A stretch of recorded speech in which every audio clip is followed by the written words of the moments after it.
Good morning. I'm Brent Hulsebus, chiropractor, coming at you from Hulsebus, Rockford Chiropractic.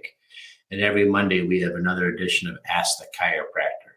And today in Ask the Chiropractor, I was asked a question: what does it take to become a chiropractor? I know someone wants to be a chiropractor. What's it all involved? Where does it go?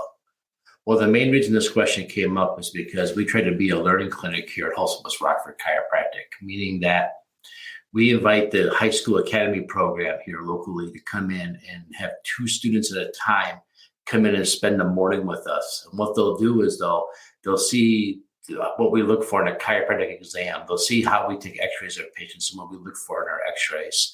And they get to see a couple of patients with us if those patients allow it. And this kind of allows them to get a general grasp of what a typical day in the life of a chiropractor is like, so they can decide whether or not this is a career they want to pursue. If they decide they want to pursue this career, at the end of the school year, we get a big coach bus and we take all these students to Palmer College of Chiropractic to spend the day. Palmer then will teach them what the classroom looks like, what anatomy labs look like, and what the student clinic looks like where they'll perform their adjustments. So let's talk about the education now of how to become a chiropractor.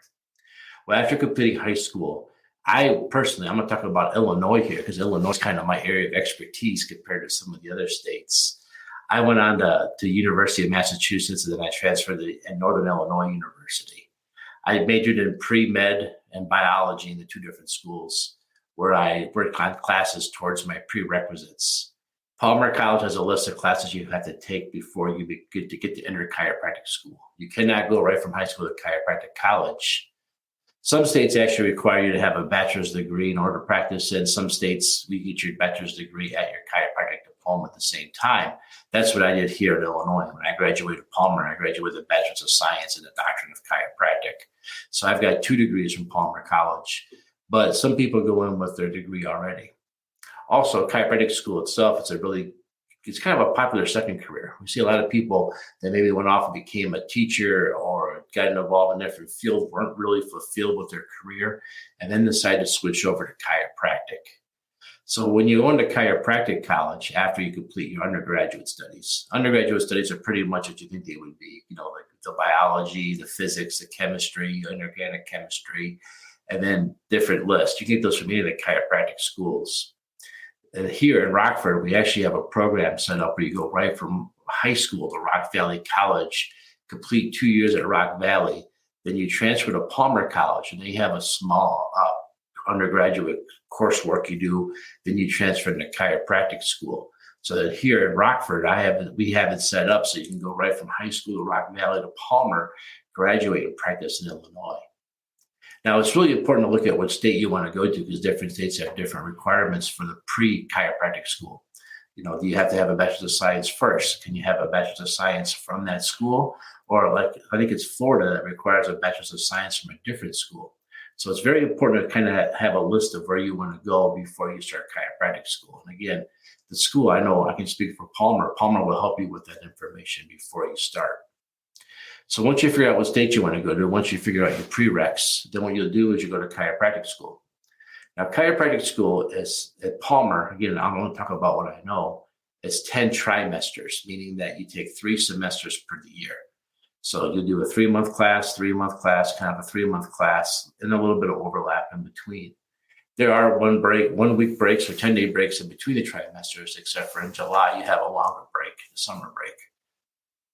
So you take all these classes, and what a trimester is that you're at chiropractic school and you're there together. You're there as a team. Everyone's only taking 1 class as a 1 course load. It's not like there's different degrees you're going to get. Everyone's going to get the same degree. So you start with your class, and your class will help you study together, take classes together, and learn together, because it's not a very competitive school as far as once you're there. The way we look at it is you already made the Palmer, you're already there, so now we can all graduate together. So your classmates are usually very, very helpful.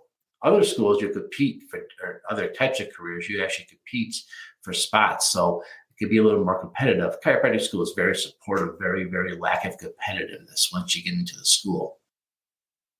So with that being said, your first part of your career as an education to become a chiropractor is all about the heavy sciences, the gross anatomy labs, the chemistry labs, the sciences. So the bulk of your education will be at the beginning just a lot of sciences. And classes at Palmer, I believe, start at 7:30 and they go to about 3:34. And then in the evenings, you have labs. So your first couple of years, you're just kind of there all day long, just, looking at books, learning from classes, doing labs and stuff like that. The second part of your education then will be learning how to do more physical stuff, like learning how to do chiropractic adjustments, learning how to do examinations, learning how to do x-rays and stuff like that. So the second part of education gets a little more hands-on. I think a little bit more exciting. That's kind of where the fun starts. Now we're actually looking at each other and stuff like that. Now, when you go to look at chiropractic schools, it's very important to look at how many classes they teach you how to adjust, since the bulk of what you do is adjust. I've heard of some schools only have one adjusting class. Palmer has 7 different adjusting classes. We have 2 different classes on the cervical spine, toggle recoil and cervicals. We have thoracic lumbar, we have pelvic, we have motion palpation. There is technique review, there's extremity classes. So we have many different classes on how to adjust. And that's very, very important when you're looking at your chiropractic school, because that's what you're going to spend the bulk of your time doing. So then when you finish your second part of your career, their college career, then we move into the last part, the most fun part, and that's the clinical part. So when you're at chiropractic school, I believe you have to complete 300 adjustments through observations and actually doing chiropractic adjustments. Your first will be on your classmates and your friends and your family. That's going to be in the student clinic where you take care of each other. Then once you've shown proficiency in adjusting there, then you move on to the main clinic. And the main clinic is where you get outpatients from. This is where people from outside will come see you. This is where, if you have a part-time job, you're real nice to all your coworkers. You're hoping they all come in and see you. Or if you see me walking around campus, you'll want to grab an alumni and ask them if they can adjust you too, because this is where you need to do a lot of your adjustments. And these adjustments are done under a professor. So there'll be a staff doctor in the clinic with you watching you do your adjustments. So you'll kind of tell them what you found. You kind of tell them what your plan is. And then they'll watch you do the adjustment and critique your adjusting skills, and also make sure you found the right vertebrae. And if you struggle to get it, then the staff doctor steps in and takes care of the patient.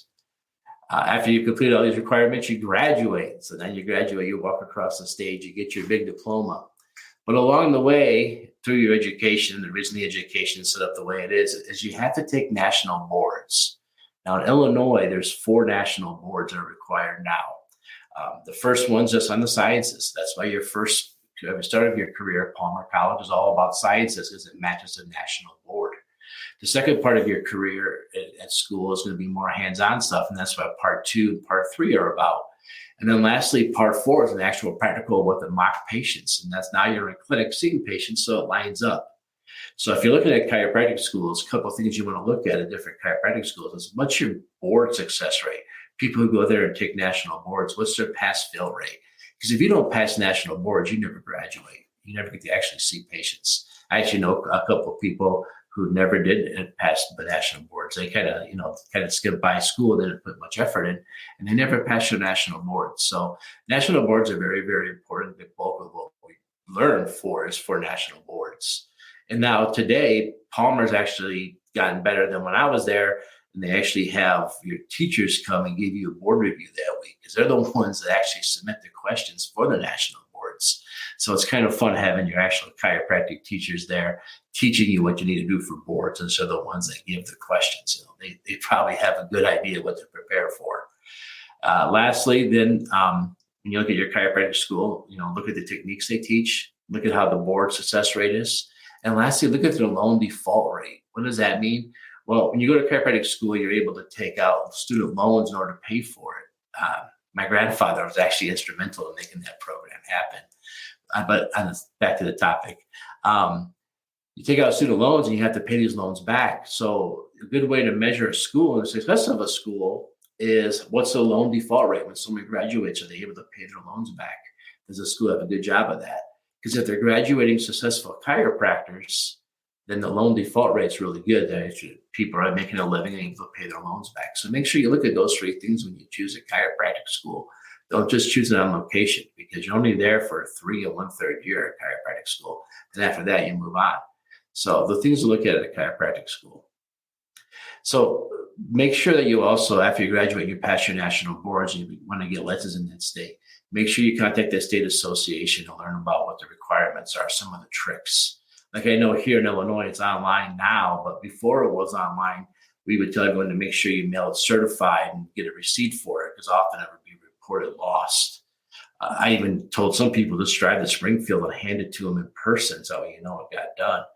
And also, when you're looking at this, what state might I go to? What state of my options are? Can I practice in Hawaii? What's the requirements for Hawaii? Someday I might want to go there. Call the Hawaiian Chiropractic Association, find out. Otherwise, go to the ICA, the International Chiropractic Association, chiropractic.org, and the ICA will walk you through it everywhere, because it's the International Chiropractic Association.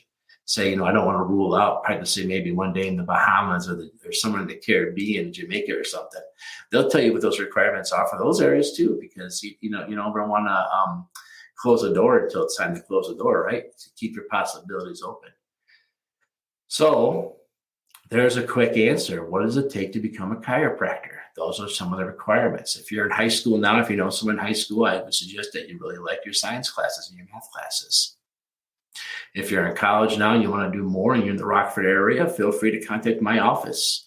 We'd be happy to set up a field trip to the chiropractic school for you. Get down there and introduce them to some people. I know my friend at Palmer, Emily Danger, is always a great one to call and talk to, and she'd definitely walk you through this stuff. Other than that, I hope I answered your questions about a chiropractor. In Illinois, there is no chiropractic license. We have a medical license. It's a medical chiropractic license. We're kind of a unique state in many ways. But in Illinois, there's no chiropractic board. There's a medical board with a chiropractor on there. And so we have a medical license that limits us from the ability to perform surgeries or write prescriptions, just kind of be a chiropractor. So that's kind of our state license. Make sure you check out your state licensures too to see what requirements are done. After you become a chiropractor here in Illinois, every 3 years we have to renew our license. When we renew our license, we have to require 60 classroom hours and 90 soft hours, meaning research and reading books and stuff like that. So make sure you look at see what it takes after you graduate too in order to maintain your license. So that's how to become a chiropractor in a nutshell. Lots of studying, lots of testing, and then you get your license and you keep going to school and you keep learning. So I hope that answers your question. Other than that, if you have any other questions you'd like to submit to us, let us know. This is a segment called Ask the Chiropractor. Ask us any question you want to ask us. A lot of people tend to see a TV advertisement or a new special about chiropractic. They tell you afterwards to check with your family doctor before you go. I don't like that because the family doctor doesn't know what a chiropractor does. Ask a chiropractor a chiropractic question, just like you would ask a dentist question. So if you have a question or something you've always wondered about chiropractic, take a look here, send us a message, leave a comment below, shoot us an email, rockforddc.com. And other than that, have a great day and we'll see you next time around.